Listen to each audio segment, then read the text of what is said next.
Hi guys, আপুনি চাইছে idea to decision 2। কম সময়ত কৰড়পতি হ'ব বিচাৰিলে এইখন ভিডিঅ' আপোনাৰ বাবে।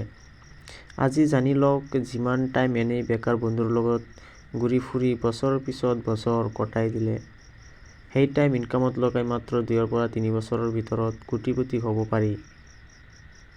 আজি আমি অনলাইন বিজনেছৰ বিষয়ে ক'বলৈ গৈছোঁ।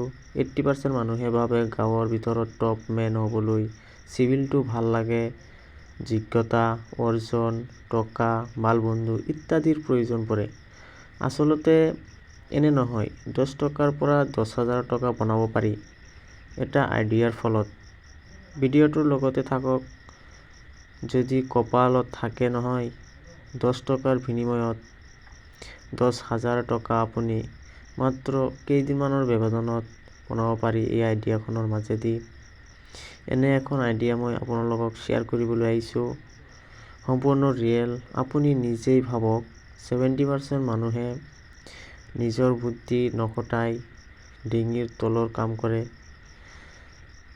মানে হৈছে শক্তিৰ বিনিময়ত তেওঁলোকে কাম কৰি থাকে আৰু সেয়ে ভাল পায়।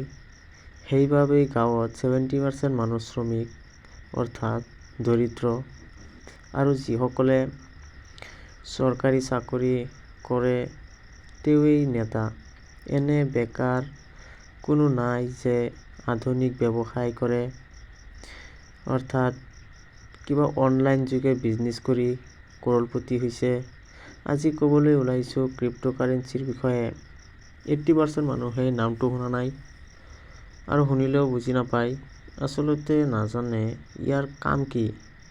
এই বিষয়ে জানিব বিচাৰিলে চেনেলটো ছাবস্ক্ৰাইব কৰি দিয়ক। এই বিষয়ে শ ভিডিঅ' পাই যাব। ধন্যবাদ।